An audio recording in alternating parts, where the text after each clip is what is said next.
বন্ধুরা, একই দুর্ঘটনার পুনরাবৃত্তি ঘটল। দৌলতদিয়ার ৭ নম্বর ফেরিঘাটে আবারও একটি যাত্রীবাহী বাস ডুবে গেছে।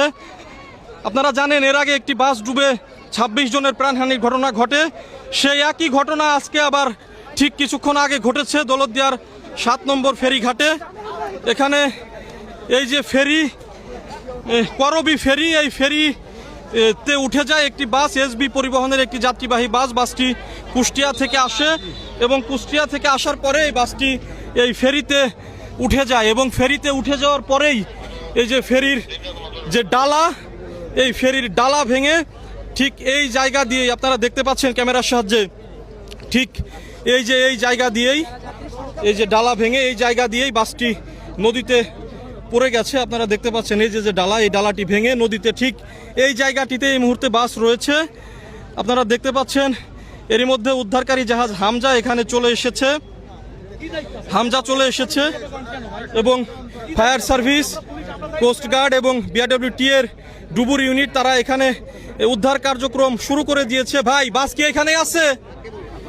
ফায়ার সার্ভিসের যারা ডুবুর ইউনিটের সদস্যরা আছেন তারা বলছেন যে বাসটি এখনো পর্যন্ত এখানেই আছে।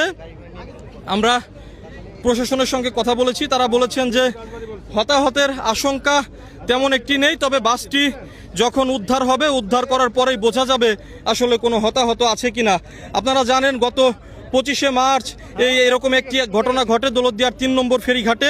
৩ নম্বর ফেরিঘাটে একটি বাস ডুবে যায় এবং সেই ঘটনায় ২৬ জনের প্রাণহানির ঘটনা ঘটেছিল। আজকেই এই দৌলতদিয়ার এই ৭ নম্বর ফেরিঘাটে একই দুর্ঘটনার পুনরাবৃত্তি ঘটল। এই যে ফেরি করবি, এই ফেরি করবি থেকেই যাত্রীবাহী বাসটি নদীতে ডুবে যায় এবং নদীর মধ্যে এখনো বাসটি আছে। আপনারা দেখতে পাচ্ছেন উৎসুক জনতা এখানে ভিড় করেছেন, প্রশাসনের লোকজনও এখানে আছেন। ঠিক এই জায়গাটিতেই বাসটি এখনো পর্যন্ত এই জায়গাটিতেই বাসটি ডুবে আছে। এখানে উদ্ধার তৎপরতা চলছে, উদ্ধার কার্যক্রম চালাচ্ছে। আপনারা দেখতে পাচ্ছেন উদ্ধারকারী জাহাজ হামজা এখানে এসে পৌঁছেছে। দর্শক, এখানে নিরাপত্তা ব্যবস্থা নিয়ে স্থানীয় যারা আছেন তারা ক্ষোভ প্রকাশ করেছেন, কারণ এই যে নিরাপত্তা ব্যবস্থা, এর আগেও এইরকম একটি ঘটনা ঘটেছিল দৌলতদিয়ার ৩ নম্বর ফেরিঘাটে, সেই একই ঘটনা আবারও ঘটল।